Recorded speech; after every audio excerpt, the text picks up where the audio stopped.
Sure. Thank you everyone for attending, and Ed Lynn will moderate today, so I will leave it up to Ed. Thank you. Thank you, Dr. Chundy. Welcome, everyone. I'm very pleased that once again, the Chicago Medical Society has sponsored this event for this evening. It's been somewhat tongue-in-cheek titled Omicron, just in time for the holidays. And as you all know, we are being inundated. Can we stop it? Can I make a request that everyone mute their computers? So initially, Dr. Vishnu Chundy from Metro Infectious Disease Consultants, who's chairman of the COVID-19 task force, will present an overview of what to expect from this new variant, which has been getting a lot of publicity, and we want to share some of the science with you. And that'll be followed by Dr. Mullane, who will be discussing in more detail about the mutation, mutations responsible for this variant. And then we'll have a panel discussion. We prepared some questions. We hope we'll cover many of the topics that you want. If you have additional questions, please do not hesitate to enter them into the computer via the chat function. So Dr. Chundy. Well, thank you, Ed. Thank you for having us. And the first slide was found on actually where I find most of the slides from, it's Twitter. And basically it shows you the differences between what's going on with Delta and Omicron. And I'd like to thank Delta for canceling the Bulls game tonight. So we'd have time to do this in a more organized format here. So Delta, came out of India, and it took several months for it to take off in India to a point, it was a boiling point. And if you remember all of the preliminary reports in India, they said, oh, it's a much milder illness. It was just the workers and it wasn't a big deal. But you can see what's happened in Omicron. This is quite unexpected, and it got everybody excited because of the amount of mutations that you see. And Dr. Mullane is going to talk about some of these mutations. So next slide. And this is from the sequencing bank that looks at where this virus came from. And I think this is next-gen sequencing. And you can see that this virus is completely different than all of the others, the alpha, the theta, the gamma, the delta, and all the different versions of delta, including iota. Those were all kind of clumped together as sisters. And this is completely a different virus, which is off of the beaten path.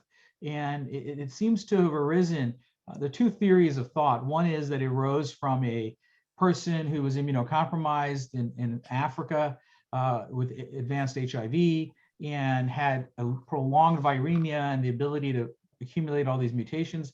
The second thought process, which is a little disconcerting, it was published in Science, I believe, next slide, is that it could have arisen from animal reservoirs. And you can see with this slide here where the furin cleavage site is, that there are various animals out there that harbor these various mutations. We won't get into the details of all this because this is more of an overview of what's going on with Omicron. So these are the two prevailing theories, animal or an immunocompromised host, and going back and forth from between animals and humans. Next slide. So this is from Johns Hopkins. For a second there. Okay. So this is from the Johns Hopkins website, which shows the rolling average, and you can, and this is from Our World in Data, and you can see what's happening and the different waves, these huge spikes that we're seeing. Belgium seems to be horribly affected. The United States and now the UK are on a significant upward trend. The interesting country in all of this has been India, which has been relatively flat, and I'm not sure why it is the way it is in India. But Germany, England, the Netherlands, they're all in a horrible state right now. Next slide. And this is the New York Times, which today, early this morning, we have more than 120,000 cases per day. We have the death rates are also increasing of over 1,000 deaths today. The hospitals, if you work in the hospitals, are quite aware that this is now becoming crisis point in the hospitals. And you can see the vaccination rates, all ages, 1 dose, about 72%, 12 and up, 82%. And you can always see that the older people are clearly wiser than the younger people because over 95% are vaccinated with these 1 dose and 87 with 2 doses. Next slide. And this is a stark reminder of the amount of testing we're doing and the amount of deaths that are happening. Over 1,276. And today marks 800,000 people have passed away from COVID-19. And if this continues, we'll have well over 1 million, which is, I suspect, will happen. Next slide. This is from CDC, and you can see the number of vaccinations, a lot of at least 1 dose, over 239 million, and breakdown by age. Next slide. This is a fully vaccinated, 202, 60% of the population. And again, this is already talked about with the over 65 age group being the most highly vaccinated. Next slide. And booster doses. Again, elderly people getting booster doses, and these booster doses help you basically get you a little higher immunity, and booster doses seem to be more effective in preventing infection. Whether serious illness is changed or not is up for debate with the booster doses. We don't have enough data for that. This is all from CDC, so if you want to go to the website on CDC, you can find this. Next slide. And you can, and this is a graphical representation of what happens if you're not vaccinated. So if you're unvaccinated, you have a 5 times greater risk of catching COVID. And in the death rate, you have a 13 times greater risk in the unvaccinated with death. It doesn't mean if you're fully vaccinated, you're not going to get sick. So wearing a mask, wearing a regular surgical mask, cloth mask decreases your risk by about 55, mid-50s%, and N95 well over 90%. And social distancing also helps quite a bit. So for all the folks walking around without masks indoors, not a smart idea as our rates are up. Next slide. And this is from, this is just astounding when you see that New York is fairly well vaccinated, Minnesota is well vaccinated, and you can see the positivity rate of how the case count is in the United States today on New York Times. Next slide. And the states that are significantly increasing, you know, New York at 52 per 100,000, Pennsylvania at 67, Ohio at 62, Illinois and Illinois is 57 per 100,000, Michigan is 72. So Indiana is also very high, and the hospitalization and death rates are also increasing significantly. So we are approaching, again, our next wave as this comes on. Next, and these are all Delta, by the way. This is not a ton of Omicron yet. Next slide. So this gets us to Omicron. And this was supposed to be new, but no one wanted to call it a new virus. So they skipped over new and made it Omicron. Next slide. So this is South Africa. And the reason why we bring up South Africa is if you look at the curve, okay, because the wave before the last one was the Delta wave, it took multiple months from the increase to get to the peak. And the slope of Omicron literally took 3 weeks for it to take off in South Africa. And that's what got everybody a little frightened about Omicron. It seems to be about 2.5 times more transmissible than Delta. Next slide. And this is from the National Institute of Communicable Diseases from South Africa. Their website is fabulous at looking at their own little local databases. And you can see from all the areas, I don't know how you say it correctly, Gauteng, which has Johannesburg, is skyrocketing, and all the other provinces there are also increasing in rate of a 7-day moving average. Next slide. This is from the Financial Times and South Africa's National Institute of Communicable Diseases. You can see that the case rate is skyrocketing. The death rate has not increased as much. But remember, death follows 2 weeks after admission. The admission rates are going up. And so I'm not sure why everyone is so sure that this is a mild virus. I don't think the data are clear enough to support that statement. And I was watching the Sunday news talk shows, and everybody was, oh wow, it's going to be much less pathogenic. Next slide. So this is the word of caution I was talking about. I think the initial Delta waves in India was also thought to be mild, but you can see it's far more virulent. And there were all sorts of crazy theories about resistance in Indians, and none of that held to be true. And now I think we need to wait for more data before we say that Omicron is truly going to be an attenuated infection. Next slide. So this is from the survey GISAID, which looked at the B11529, which is now Omicron. And you can see the rapid rate of increase in Omicron in South Africa, which is now the predominant strain. Next slide. And this is from, again, the same website in South Africa that now looks at Omicron being the predominant strain within a month of getting into the scene in South Africa. And we're going to talk about England, which has a bigger issue. Next slide. And again, a different representation of how Omicron has taken over. And this is what's going to happen in the rest of the world, we think, but there may be two circulating strains also, instead of just having Omicron alone, which would be a more complicated scenario. Next slide. We can skip over this one. Next slide. And where is Omicron found? All over the world now. Wherever they're looking for it, you're finding it. And so the United States, Canada, Mexico, they're all finding Omicron. And it means there's a lot of community spread ongoing currently. And this whole closure of travel from South Africa, I think, was more of a political statement, because you didn't stop travel from all the other countries that could have passed through South Africa. So even though initially during the episode with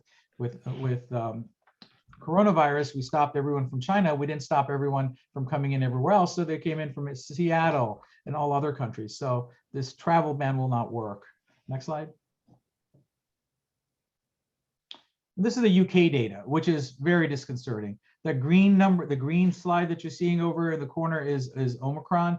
And you can see it is just a vertical line taking off compared to Delta, which is the purple line with that slope like this. So they expect by Christmas, by December 26th to 28th, Omicron will be the predominant strain in the UK. Next slide. And this is the rate of growth of the virus. And SGTF basically is the spike glycoprotein that they don't detect, faulty spike glycoprotein. And that's a quick and dirty way of trying to figure out if this is a non-Delta variant, because other variants do it, but Omicron is the one that they're looking at. And you can see the growth rate per day is 0.35 per day, which is just astounding. It's just a logarithmic growth. Next slide. And so here's the odds of household transmission and for Omicron, and the reference for this is in the end of this presentation, which is from the British Health Service, about 2.6 unadjusted odds ratio. When you adjust the odds ratio, 3.2 times. So by the time compared to Delta, you really have a significant increased risk of transmission within the household, Omicron compared to Delta. And so almost every household will have multiple people getting infected. Next slide. And this is the projection of daily Omicron infections, where it'll reach over 1 million by Christmas Day in England. Next slide. And initially, the travel cases were the ones that were there, but now you can see the non-travel cases are now catching up to travel simply because of local community spread. Next slide. And this is what the protection of the vaccine is. You can see that the Chadox is the vaccine that was the chimpanzee-derived adenoviral vaccine, has the black boxes, okay, represent Delta protection, which is around 40 to 60%.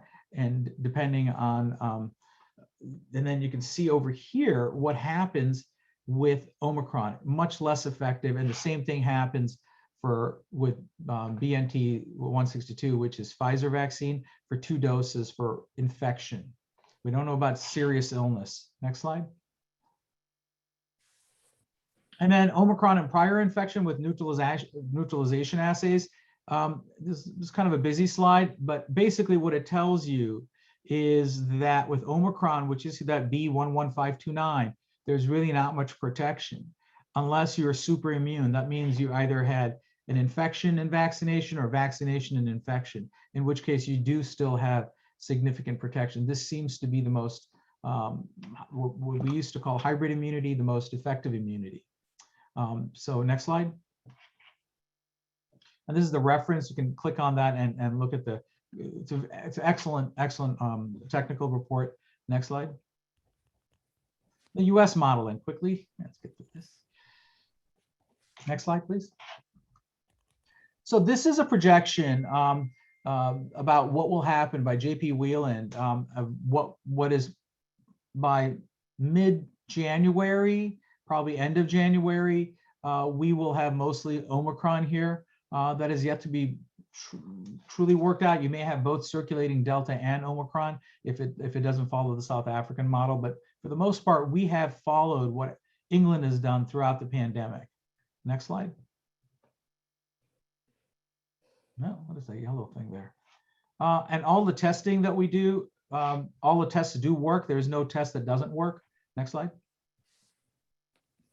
And newer therapies, we can skip through these slides. Go to the, and I'll let Dr. Mullane keep going. Next slide. Next slide.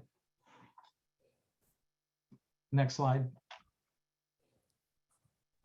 You can keep going, yeah, and let Dr. Mullane take over. All right, Katie. Thanks. So I'm just going to talk a little bit about the mutations with Omicron.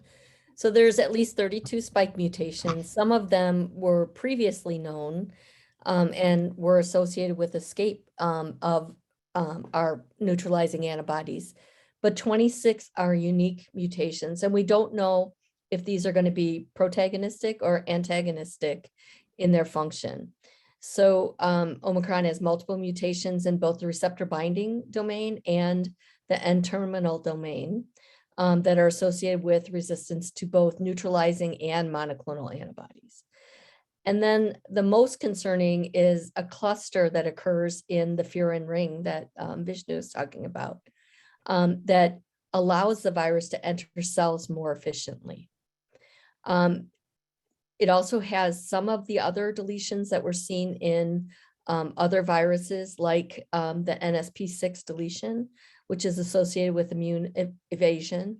And it also has other mutations that are associated with the nucleocapsid protein, which may cause increase in infectivity.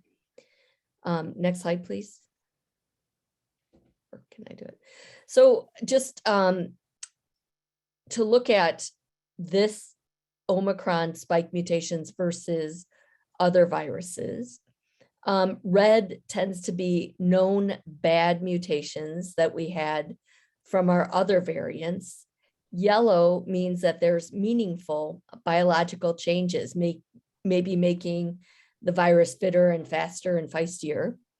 The blue is rarely seen or never seen before, and we really don't know what we're going to see with those mutations present.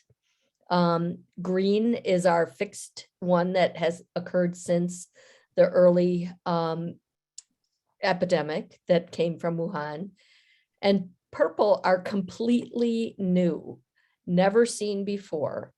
And so they've never been in any other variants of concern. They may be remodeling, they may cause remodeling of the protein structure in the N-terminal domain. And our big concern for that is escaping our neutralizing antibodies or immunity. Next slide. So what does that cause as far as the structure of the organism? So we liken Omicron to say that it came from the alpha line, but it may as well have come from the beta line of infection. So as you can see, it has from alpha and delta, many more mutations, which are the yellow structures there, but including bad deletions and bad mutations that were seen in alpha. So we know that the N501 helps the virus bind more tightly. We know the EEC mutation helps avoid antibodies. We know the K417 mutation helps to bind more tightly to cells, and the P681 helps to infect cells. And then these deletions, which are becoming much more prominent, tend to alter the shape of the spike protein such that there's bending of the structure. And so the antibodies can't hook on to those receptor sites. Next slide. So this is a slide that Vishnu looked at as well, and shows essentially that when you look at 1 and 6, that's a fold that the antibodies cannot attach to. And so that's a potential for immune escape. The furin cleavage site, which is increasing transmissibility. And we see this cleavage before a virus can infect our cells. So if there's this change in the site, it makes the virus much more infectious. The receptor binding domain is changed and makes the virus much more sticky to our receptor sites. So in South Africa, we saw a rapid increase from none to 20,000 cases per day over 2 weeks. And this is the concern that we have, as Vishnu had pointed out. Next slide, please. So this is the case that represents what happens in immunocompromised patients. So this is a woman who has HIV. She was on a regimen, but was uncontrolled. She had a prolonged course of SARS. So she presented with the usual symptoms. She was discharged from the hospital in about 7 days. However, she was in a study that was following her viral load. And so from those viral load samples for her HIV, they as well did SARS-CoV-2 samples. And you can see that her viral load for SARS-CoV-2 remained elevated for 200 and some odd days, 216, before it started going down. I don't know if those are sickly viruses or not, but certainly it stayed up until she was put on an active antiretroviral regimen on day 190 of her illness. And she accumulated multiple mutations during that time. And that is just a scenario for us to see these resistant viruses developing.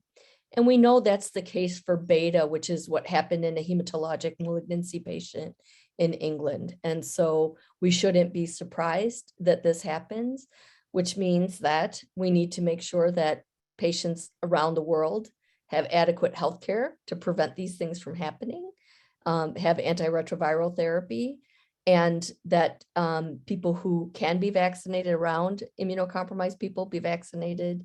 And it's a global society that we have to manage now. Next slide, please.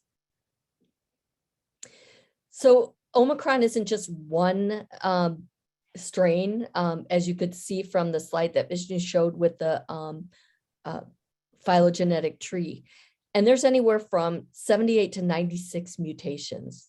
So this is an epidemic with this virus that is continuing to change as time goes on.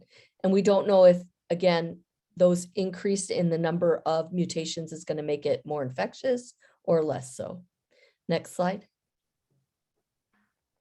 So is Omicron more deadly? Well, we know that it's 4 times more transmissible than Delta. And so if that is the case, then more people will be infected. So even if it is a less virulent or less deadly virus overall, if more people are ill with it, then the likelihood of death and illness and hospitalizations is going to increase. We know that it escapes immunity that's built naturally and through vaccination. Many of the monoclonal antibody products that we have now may not be effective. And we know that some of the antibody products are now approved for our immunocompromised patients, but we don't know if they are effective against Omicron. And so that is a big concern. Pfizer tells us it's not just about the B cells, it's not just about antibodies, but cell-mediated immunity is important as well. And I think we'll talk a minute about that in our question session. And in Africa, there is spike in cases, but there's not really an increase excessively in hospitalizations yet. So we'll have to see. In the US, there's 43 cases with 1 hospitalization as of 12/10, with 1 hospitalization and no deaths. Now, kids are concerned for this because in children, it's thought that because the ACE receptor site doesn't ramp up until puberty, that this virus may have been sparing kids from becoming ill. But as this virus becomes better at infecting humans, it may no longer need the ACE receptor site to infect cells. And so that's very concerning for our children going forward. Next slide. So again, this is a slide that you saw with Vishnu, but just to show how rapidly Omicron increases compared to other viruses. And another thing that needs to be brought out in this is the time between the peaks of each of these different waves of variants is getting shorter. So our period of time where we're kind of in a little lull of virus is markedly getting shorter. And again, just to show how rapidly the Omicron increased in South Africa and our concern for other countries that will go just as quickly. Next slide. So here's what we have from Nowcast. This is on the CDC website. Still in the United States, 97% is Delta. And you can see the purple, the Omicron, is only about 3% right now. Again, we don't know how fast this will increase, but if we follow what has been seen in other countries, it will become the more virulent virus and will replace Delta. Next slide. And the hospitalizations that we're seeing right now are Delta. So remember that too. So vaccination certainly becomes an important issue. And when we look at people who are hospitalized right now, knowing that Delta is what is our circulating virus, only 5% of people or 5% of those who are in the hospital are vaccinated compared to our patients who are unvaccinated. And again, we're seeing much increases across the country in the numbers of people who are having transmission of COVID in their communities. Next slide. So what about vaccine efficacy against it? So in vivo, we can look at what's happened in South Africa. And in South Africa, remember, they did not want the vaccine from England after there were cases of clots. So they did not have the chimpanzee AstraZeneca vaccine. They mostly had the Pfizer vaccine. There were maybe 2,000 people in the country who participated in the Moderna study. And so the majority of the cases there are with Pfizer.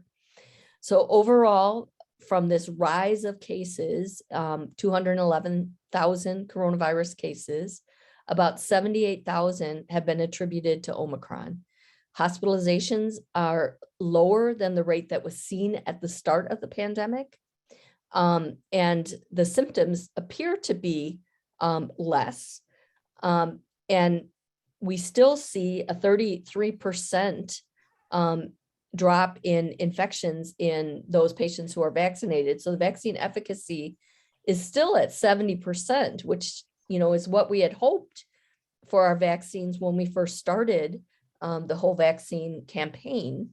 But it's certainly a drop from the 93% vaccine efficacy that we had with Delta. So again, even if it causes a less severe disease, the sheer number of cases could once again overwhelm our healthcare system. When we look at booster doses, it increases our antibody titers about 25-fold. And so a third dose does produce vaccine efficacy against Omicron, similar to that was seen with Alpha. And again, as Vishnu said, severity, hospitalization, and deaths are always lagging indicators, so they may not be present yet. Next slide. So in vitro efficacy has been looked at two major sites. One is the MGH Harvard MIT group, where they reviewed blood testing from people who had received Moderna, J&J, and Pfizer against the Omicron variant with a pseudovirus that's lab created. And they saw low to absent antibody neutralization of the variant from regular regimens of all three. So unboosted, they saw not much activity. Blood from those who were recently boosted had potent neutralization. And this suggested that Omicron is more infectious than previous variants. And from their data, it looked as though it was twice as transmissible. So the idea of 2 to 4 times more transmissible. University of Oxford, both of these studies are not peer reviewed yet. They looked at 2 doses of Pfizer and the AstraZeneca COVID-19 vaccines, and they did not see enough neutralizing antibodies against COVID. Next slide. And I think that's it for me. Ed, we wanted to take some of these questions, so we're not answering each of these questions over and over again. I'd like to thank Dr. Chundy and Dr. Mullane for covering this very, very complex topic very gracefully. Dr. Johnson will be joining us as part of our panel to try to answer these questions that we're going to be putting up. So the first one is the new variant more dangerous? And I think this has been touched on a little bit, but I'd like Dr. Chundy or Mullane to chime in and amplify what was already been discussed. So I think we don't know if it's more dangerous yet. So the jury's out. And I think to make conclusions that it is less dangerous at this point in time from so little data would be foolish. And so as Dr. Chundy said, I think we still need to go back to social distancing, wearing masks, hand washing until we know what's going to happen with this variant. I think I agree with Katie there, but there's a second part to this, which is the long haulers. We do know that even if people are asymptomatic with COVID, they can develop long haulers. Children develop long haulers. The known knowns for this virus are that it is significantly more transmissible, 2.3 to 2.5 times more than Delta. We know that this virus spreads in a manner that's not been seen before. So in the end of the day, it's going to cause bigger issues because it's simply going to have a larger population that's going to be affected. So even if the proportion of people getting severely ill is less, you're going to have a larger number of people exposed. So, I'd like to have Dr. Johnson comment about the long haulers in children, which is just now starting to come out because a lot of people are saying, my kids are fine. Why do they need to be vaccinated? Thank you, Dr. Chundy. And, just to add on to what you're saying, it really depends on how you define the word dangerous. And until we have more data, we don't know enough to say more. It's a numbers game in part. It's so much more infectious. At least that's what the preliminary data shows. And it could be a function of the fact that there is a less number of people protected because of waning immunity, both from natural infection as well as from prior vaccination. And if more people are dramatically infected, if the number of people infected dramatically rises, then even if it's half as dangerous, if it's 3 to 4 times more contagious, then we will outstrip the value of it being less pathogenic. So we just have to wait and see. And then there's the issue that Dr. Chundy brought up so beautifully, which is that we don't know the long-term consequences of this particular virus infecting. We don't understand the mechanism yet of long haulers disease. And so it becomes very difficult to know whether or not this variant will or won't cause more of that. And that becomes very important to kids because they have a lifetime at risk of exposure still ahead of them. And so it just points out how much more important it is to get vaccinated. And if you've already gone through the primary series, how much even more important it is now to get boosted. Because the data that we have shows that boosting does generate a high enough level of neutralization. And again, it's a numbers game. We're seeing less activity of antibody.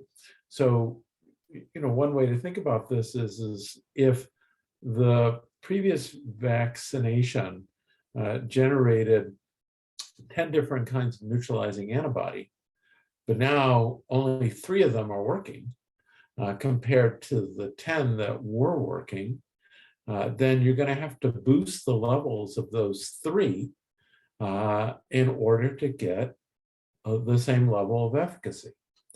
So it just means that the most important thing for us to do is layered mitigation, and top of the list for that layered mitigation is recent boosting, followed by masking, distancing, and hand hygiene.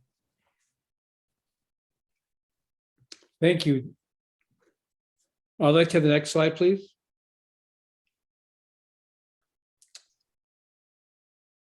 So the question, will the current vaccines work against Omicron? Katie? I think we answered that. We know that J&J, however, is not very good, maybe in the realm of 30% efficacy. So absolutely needs to be boosted. I think all people right now need to have not only the primary vaccine series, but to be boosted as well. And one thing to add to what Dr. Chundy said, it's estimated the cost of long COVID is going to be to our government, our taxpayers, you and I, over $17 billion. So this is no joke going forward. We have no idea what's going to happen with these people. To add on to that, I'd like to go into the chat where a question just came. Any comments on our current vaccines being leaky vaccines and in fact maybe enhancing mutation aside from allowing easy transmission? Yeah, that's a falsehood that's been out there. These vaccines actually are working quite well to prevent death. When you're asked, and we've beaten this drum, when you're trying to ask vaccines to prevent respiratory viruses, you require high levels of IgA immunity, which is, as we all know, remember from medical school, it's on our nose, it's in our GI tract, and it takes a few days for that to ramp up. And simply the RNA viruses will overwhelm that after an initial boost that you get after the priming dose and the second dose. So that's why the booster doses help you from getting infected. And I think our T cell immunity will prevent us from dying, provided we have functional T cells. And our T cells wane after the age of 60, 65, and the older you get, the worse your immune system is.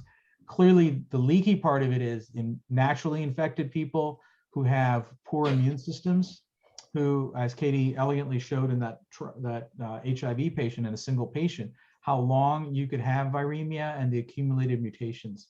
And so what you're really creating is super viruses because of people who can harbor this virus, or the second theory that it goes into animals and comes back and causing these viruses, which will really cause a longer, prolonged course of this pandemic.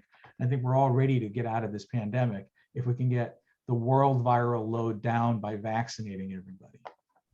And I'll just add on that time is the critical element for evolution of resistance. You need to have generation after generation in order to allow the development of mutations that can get passed forward. And so the vaccine doesn't give you virus. And so far, all the data shows that people who are vaccinated clear the virus after a relatively short period of time. It's people who are immunocompromised to acquire the virus and then keep it for days on end. And generally, we're talking not even days or weeks, but months before there can be enough evolutionary change to lead to a version of the virus that then is effective at evading the immune system. So it really is about time rather than the priming process that's associated with vaccination. Thank you. May I have the next question, please? When can I get my booster? Scenario after 6 months. I had vaccine and breakthrough infection. So what is the wait period? And or if I got monoclonals, and when can I get boosted?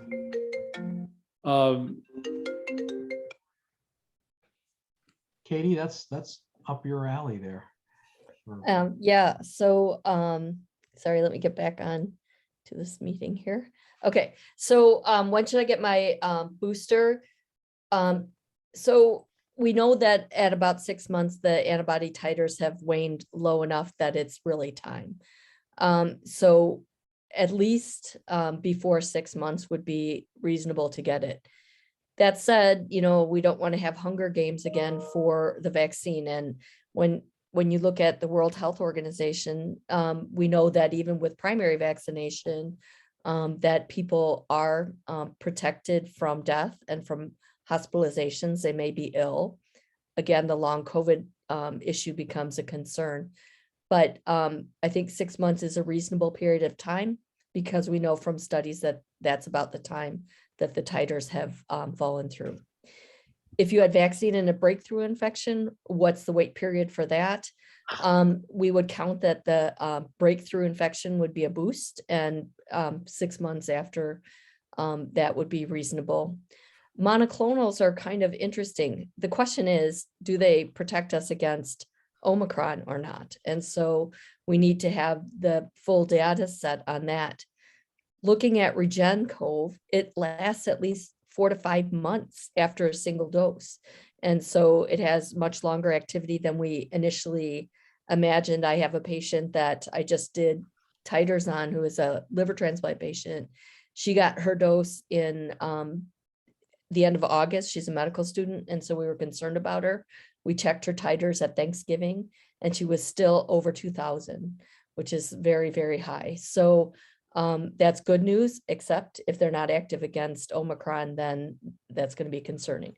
So I think knowing that data will help us decide further on when people should get boosted or not, or get another dose. But know that the patient's going to be affected or have effective titers for at least Delta for a good long time. And so anytime after, 2 to 3 months is reasonable to get vaccinated after getting a monoclonal. Katie, to piggyback on that, there was a question as to following the third dose, how soon would you see this optimal rise in immunity?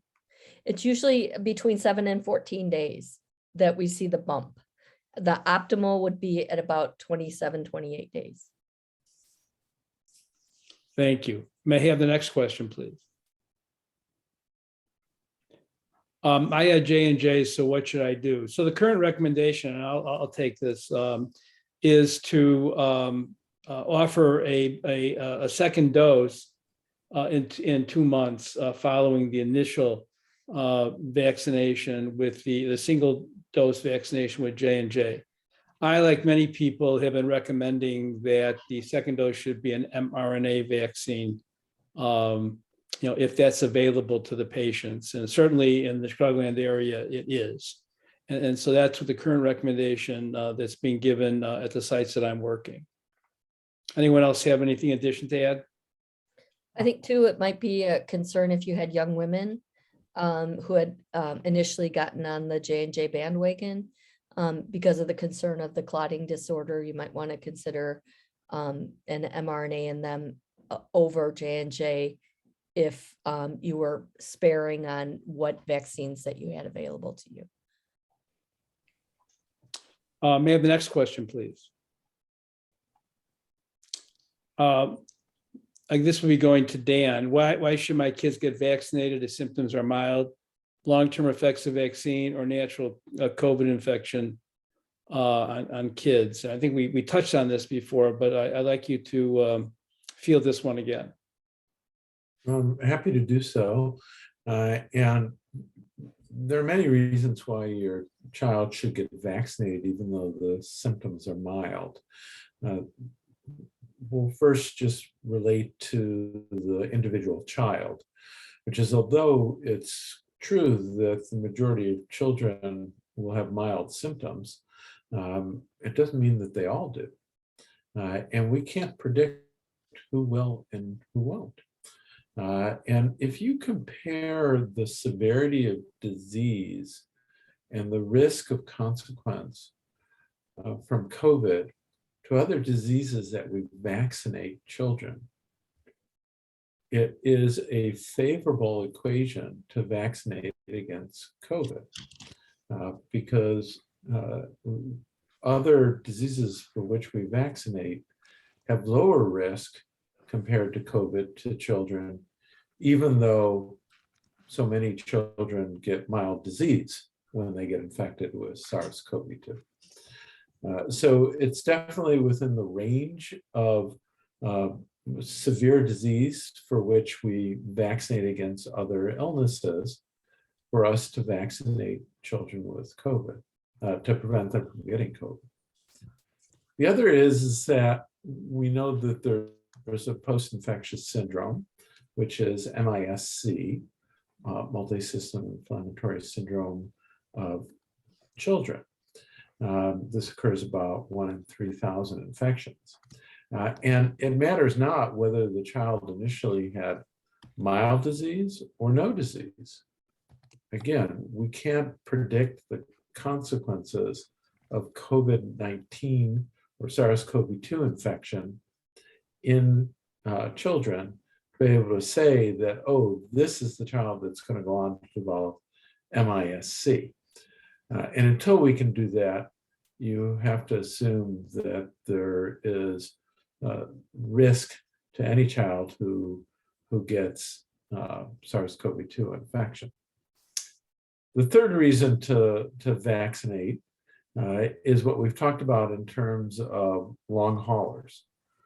4 to 8% of children who get SARS-CoV-2 develop what is considered to be long haulers. They may develop symptoms that are recurrent and ongoing, and those symptoms may last for weeks or months.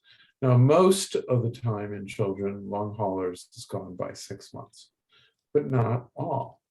And again, we don't have the ability to be able to predict it. Fourth reason is protection of other people in your household. Children certainly can act as a vector for movement of SARS-CoV-2 into the house. If you vaccinate them, you reduce that risk.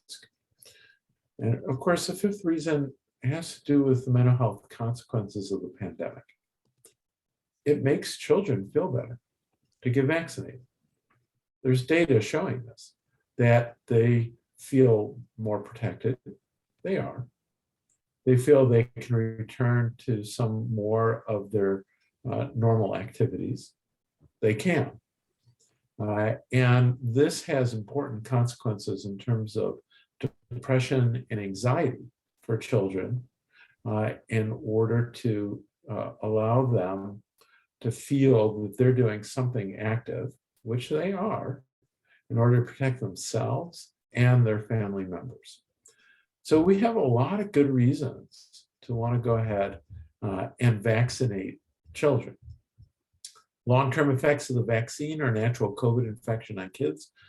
Well, you can legitimately argue that we don't know yet with 100% certainty what the long-term effects are of the vaccine in children. But we can also argue that if we look at the history of vaccines, we know what the long-term consequences are of vaccines by about 2 to 3 months after we've vaccinated a large number of children. This vaccine has been studied more than any vaccine in history, and more rapidly than any vaccine in history, which is a good thing. If you look at the data collection systems that have been applied to this vaccine, it is unprecedented. And our ability then to be able to see the consequences without having to wait months and years is because of these data collection systems. And then the ability to do in-depth analysis from those data systems. So we do know the long-term effects of this vaccine.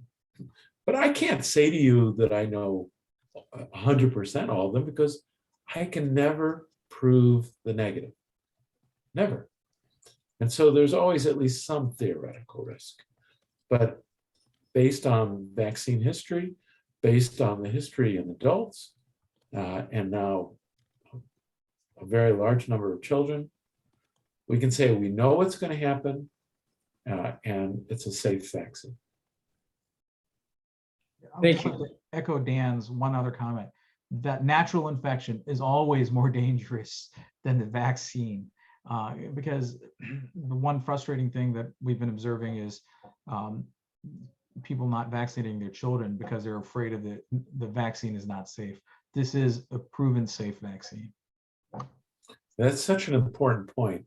You know, there's the theoretical and then there's the actual. And we know what natural infection does.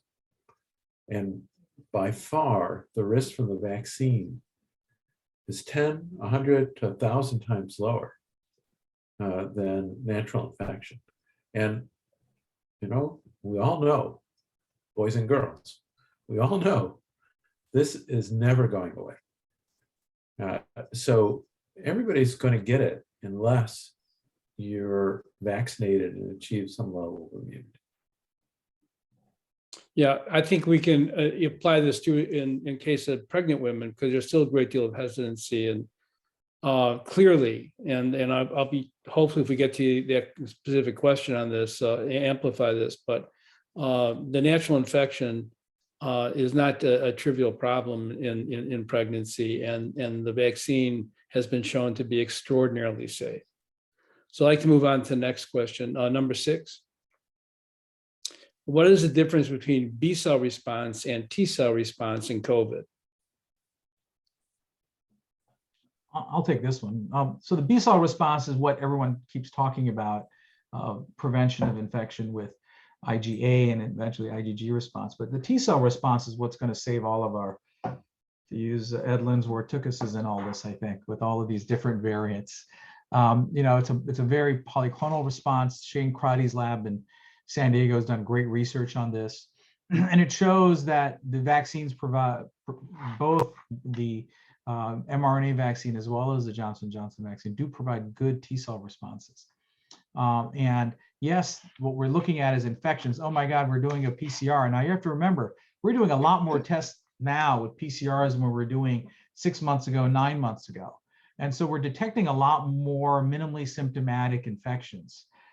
But our hospitalization rates, and we're going to see, I think, a divergence of this, where our hospitalization rates and our death rates are going to start dropping. Because if you look at South Africa, they keep saying, well, you know, the 70% of South Africans have had a natural infection.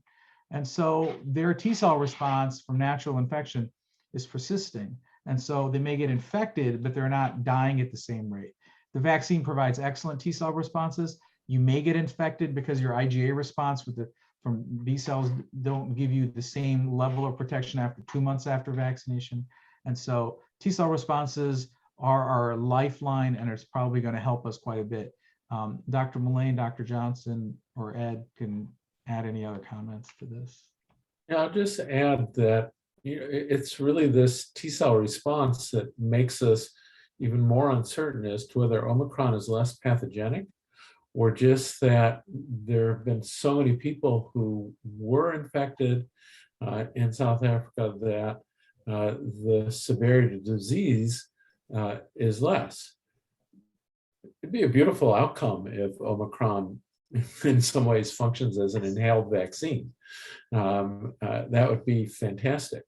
I just will have to wait to see how much of the influence on severe disease is the T cell response, as Vishnu indicated, such a high percentage of the population have been infected, or is it the virus itself?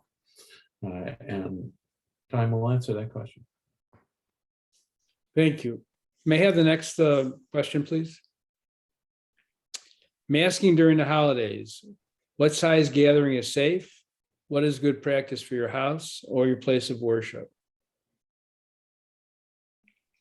So masking during the holidays is going to be critical. As we're approaching we see we have 1,200 cases in Illinois per day now. And you're approaching, 7,000 cases. We have like so many deaths a day, 1,200 deaths in the US a day. So masking is critical when you're indoors. I think if everyone is vaccinated and boosted, you can probably have, and nobody's significantly immunocompromised, indoors within your family, you're safe not wearing a mask. But if you're going to a large gathering, you're going to an Indian wedding where you have 300 people coming from all over the place and you don't know their status, masking is important. But it's a lot of issues with social pressure where people are unmasked. And what size gathering is safe? I think once you get to 20 people, even if they've not been boosted, you're going to get yourself into trouble. And then as far as the place of worship, the important thing is to have good ventilation. And if there's going to be a significant amount of singing and stuff, only those folks should be singing away from everyone else. And masking and social distancing has to be done during this time of year. I think we're stuck with layered mitigation, vaccination, masking, and distancing. If anyone has a differing opinion on that, because I think we're getting to too much of a viral load in the community. If we had low levels of transmission, we could probably get away without doing everything except masking. Anyone have? I'm going to ask Dr. Mullane to share with the group the little vignette that she told us about before we started regarding a recent women's event that was held. So I think the thing that really changes this virus is that it is so much more transmissible even than Delta. And so I think we were able to be complacent a little bit as our rates were going down. But as they're going back up again, it's telling us that we can't be. So the vignette is there was a white elephant gift exchange in my little village of Riverside. And of those people who presented to the exchange, some were vaccinated and boosted, and some were unvaccinated. Those who were unvaccinated became quite ill. One ended up in the hospital. The persons who were primarily vaccinated were ill, but no one ended up in the hospital. And the people who were vaccinated and boosted, none of them became ill. And I think that's really the other critical thing, which is that what is the definition of vaccinated? And now the definition of vaccinated has to be primed and boosted. Because if you're not boosted, the efficacy rate is so low that you cannot count on vaccination. And I think the most practical advice that I can give people is that if people are not boosted, then stay home. You don't know that the gathering you're going to is of people who have been boosted, then you're taking a risk of acquiring infection, which we wouldn't have said 2 months ago, but now you are. There was a question that came through about this from the audience in the chat. It's stated that the questioner is stating that Illinois is only one in about 6 states mandating masking indoors and social distancing, and yet Dr. Chundy is saying that the COVID rate is still worsening. Is this an ineffective measure? And I'm going to suggest that our problem in Illinois is not that we're requiring masking, it's that we do not have adequate vaccination. We still have almost a third of the population. And remember, a lot of the data you're getting is that like when Chicago, they hit their 77%, that was single dose. But clearly, people who are fully vaccinated, and now I agree with Dr. Johnson that 3 doses is really going to be my definition of fully vaccinated. And I still think we have to try other mitigation strategies, and you know, they do appear to be effective in other situations. Why not in Illinois? Well, I just like to say common sense dictates that if you look at a country like India, which is very densely populated, which had a massive outbreak during the summertime and now has very low rates, there's something to be learned there. And what's learned is the summertime in India, if any of you have been in India, is not a place that you go outside. It is not beach weather. It is indoor weather, because it is ungodly hot and people go indoors and they close the windows because the heat from the air is so high. And so indoor transmission took place there. Now everyone is outdoors, they got the windows open, and you have lower rates of transmission. There was a recent from Washington, from the University of Washington, there's an article out there that looks at rates of COVID based on Delta, different strains and states. And interestingly, the state that had the highest rates of transmission based on the time of year was Minnesota. It's because, you know, it's kind of hard to be keeping your windows open in Minnesota during the winter time, and the rates fall down. So this is becoming a seasonal virus, and it's opposite in Florida in August. It's hard to keep your windows open, and it's nice to keep your windows open during the winter time in Florida. So I think there's a seasonality to this that'll become better defined. So it isn't as simple as, you know, mandates, you know, being the fix-all for everything. May I have the next question, please? So let's take a shot at this. We've been postponing it. What the story about the new drugs and treatments for COVID? Obviously, a lot of the pharmaceutical companies are making all kinds of press releases. Let's talk a little bit about what we know scientifically.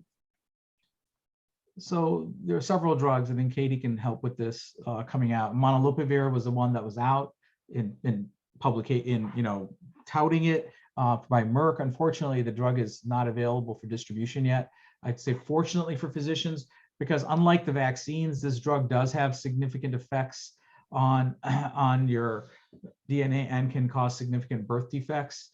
I have slides on this, but I don't want to belabor the point. But it's not a great drug. It's going to put physicians in a difficult task. The Pfizer drug, where the Pfizer CEO was on this morning on CBS and all the news shows, touting the drug. It's a drug that's got a ritonavir in it, which is a agent that's used for cytochrome P450 activity to enhance the levels of the other drug. It also can mix with a bunch of other drugs, make it very hard to give that medication when they're on other medications and interactions. These are difficult drugs that have to be given early in the course of illness to help actually do something very similar to what we do for influenza, except the influenza drugs are much safer. And then the other treatment for COVID, which are exciting, are these monoclonals. There is a new monoclonal out for prevention of COVID in immunocompromised hosts. And Dr. Mullane, did you have any comments on that? Yeah, so the problem with molnupiravir is it's only 30% effective, which is not as happy as we would like to see. The initial data on the first 700 patients showed over 50% efficacy, but then when the 1,400 patient final study report was evaluated, it had fallen down to 30%. So that's not such a great drug. Besides the side effects, it may not be very helpful. And we know at this point in time, and that would have been the same population that giving monoclonal antibodies gives us an efficacy of 70% for decreasing hospitalization. And so we know right there that it's better. So where might the place of the drug be? Well, in an area where you can't get monoclonal antibodies. And certainly that's getting harder to get. And if we don't know how these monoclonals are going to work for Omicron, they may have some activity. Both of them are short course relatively, 5 to 7 days. And so the drug interactions hopefully can be monitored and managed with a short course of therapy, but ritonavir is not for sissies, even at low doses. So I think it's a hard one to take if you've dealt with HIV patients in the past. The new monoclonal antibody from AstraZeneca has 6 months efficacy. It's been given EUA for people who are markedly immunocompromised, such as stem cell transplant patients, solid organ transplant patients, people who are getting B-cell depleting therapies for the multiple MIBs, NIBs, IBs, and MABs that are out there now, and people with like common variable immunodeficiency and other immunodeficiency disorders. The stock is low. There's, I think, 600,000 doses available. It's going to be rationed, so we won't know until the near future how much we're going to have and who's going to be able to get it. So it will be a bit of a hunger game, I'm sure, for most of our patients. We will have to prove that they did not respond to vaccine. And so, make sure that when you're looking towards putting any patients on it, that you show that they've had 3 doses of vaccine with no immune response to it. I know at our institution, we're already getting ready for it because we do a lot of transplants, we do a lot of chemotherapy, et cetera. And so it's going to be, we know it's going to have to be rationed, and we have to pick who are the patients that are going to most benefit from it. And lastly, we don't know if it works for Omicron. So that's, a huge issue going forward. We don't know if it'll work or not. Very good. Thank you, Katie. Thank you. We're going to try to take a few more questions. I know that we're over our hour, but we think there's some important information still to be covered. May I have the next question, please? I think we covered this. May I have the next one? Okay, very quickly, advising pregnant women and COVID vaccines. I know that there's a number of my colleagues in obstetrics around this webinar tonight. And I just want to say that I am still shocked and dismayed that I'm getting questions from patients. I work in a number of vaccination clinics, and I've been told the same scenario is that, well, my sister, my cousin, whatever, their OB told them, do not get vaccinated. We don't have enough data yet. And I really feel that's disingenuous, and people from who are true experts in the area have strongly recommended that pregnant women be vaccinated. Clearly, as was pointed out earlier, the natural infection is far more dangerous than the vaccine. And we know that women are getting infected. They get infected the same whether they're pregnant or they're not pregnant, just that the outcomes are worse. There have been a number of studies showing this. I know that there was 2 recent reports published in the most recent issue of the Green Journal, or the Journal of Obstetrics and Gynecology. They were put back to back. One's from the University of Texas branch in Galveston, and the other from University of Alabama. And both of them basically showed the same conclusion, that the course is worse when a woman is pregnant. And I'd like to just, very quickly just summarize what was stated in the group from Alabama, because I think this tells it all. And other studies have suggested the same thing. That if you look at the statistically significant differences between the pre-Delta era, so when we're dealing with Alpha and the other variants that we had, and we compare it to Delta, our current period, there are statistically significant greater incidence of ICU admissions in the pregnant women, the need for pharmacologic treatment, the required respiratory support, including intubation and ECMO. We know now in the Chicagoland area, we know now that we're seeing these escalation, we have pregnant women in the Chicagoland area, they're on ECMO. The other, very quickly, is there may be a benefit to the babies in terms of the fact that passive immunity has been demonstrated. How effective this immunity is at preventing disease in neonates and young people is yet to be determined. So the bottom line is, please, we need to vaccinate our patients. In Alabama, they have a low vaccination rate in the state when this article was written. It was roughly about 38%, but only 28% of pregnant women were being vaccinated. And this is right around the national average. We need to increase this. So that's my message on vaccines in pregnant women. Can I have the next question, please? I'd like to maybe cut forward to the question on schools. Which one is that? Yes, I think this is important because this is something that your patients I want to discuss with you. Dan, do you want to take a shot at this? Sure. I mean, we know how to keep schools open. We do what we're doing right now. Schools are so far very safe environments. They're highly controlled environments. There is screening for symptomology that's requested of families, and for the most part, people adhere to those. There is the use of masking and appropriate hand washing, cleaning. Data from multiple schools have shown that if there is appropriate masking, then in the classroom setting where everybody is masking, there's no necessity and no value to spacing. The only setting where spacing is required is where people are eating and they've taken off their masks, and the recommendations are 6-foot distances.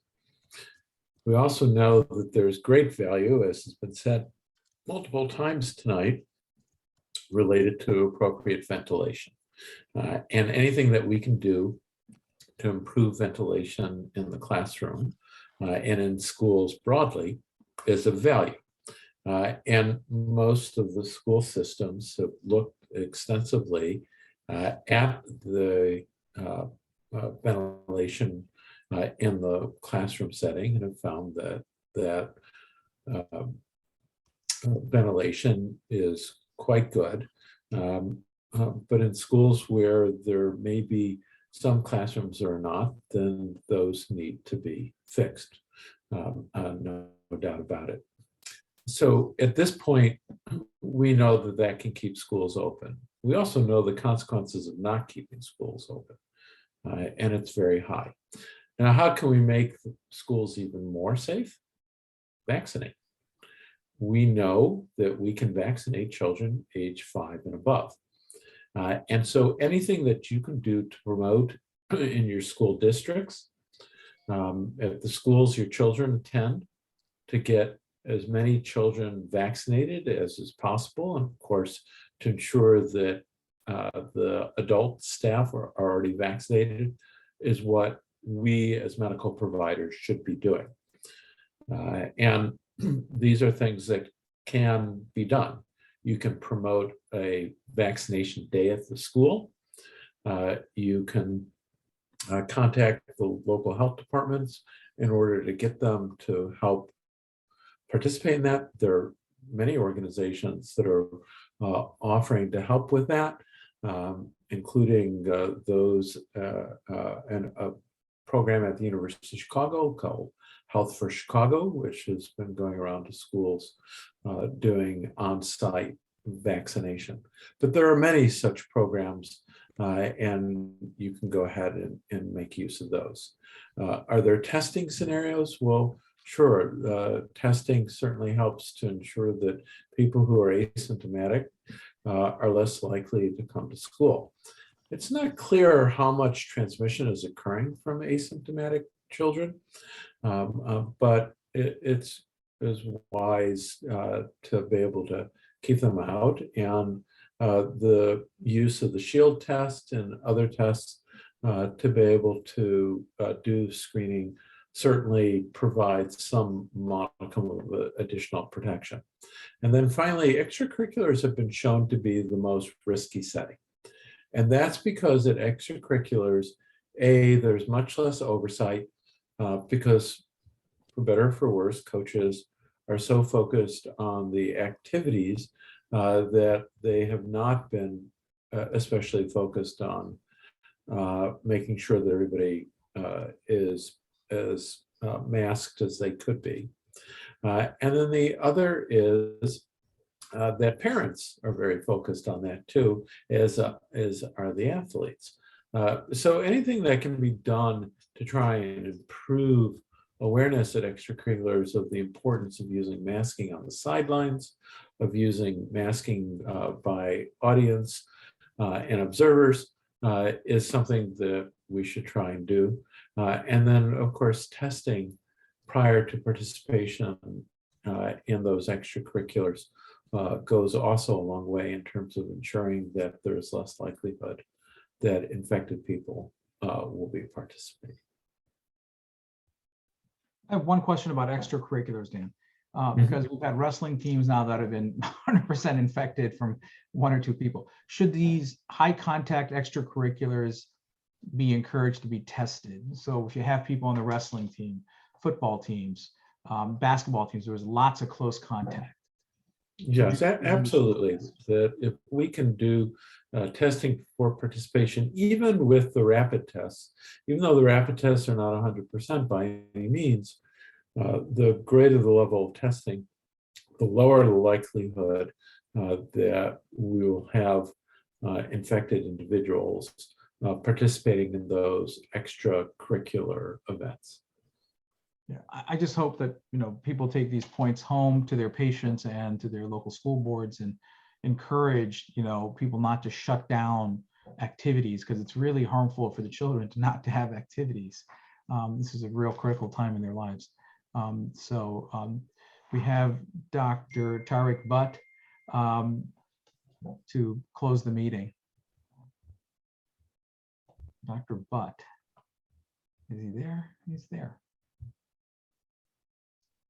Anyway, Dr. Butt would like to thank everyone for participating, and like to thank Dr. Johnson, Dr. Lynn, Dr. Mullane for taking their time out of their day to do this. And I hope we all have a safe holiday.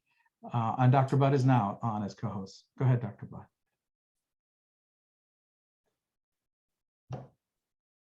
Dr. Butt. Anyway. Maybe you need to unmute. There you go. Yeah, thank you so much, Dr. Chandy. Sorry, I've been traveling, so I couldn't come in person on Zoom, but thank you so much. You have been doing outstanding job, all of our panel. Without compensation, that question came, and I think meeting after meeting, you have done enormous job. So thank you so much to our COVID-19 task force and our panelists. It's always as amazing as it is every time I listen to you. It's always up-to-date information. Tomorrow is our town hall for gun violence solutions with Arnie Duncan, Congressman Danny Davis, Bridget Gaynor, Commissioner of Cook County. And, I would encourage you all to come and join us at Alhambra Palace. So please register yourself. Thank you so much, Dr. Chandy. Thank you, Dr. Butt. Have a safe holidays, everyone. Thank you all for participating.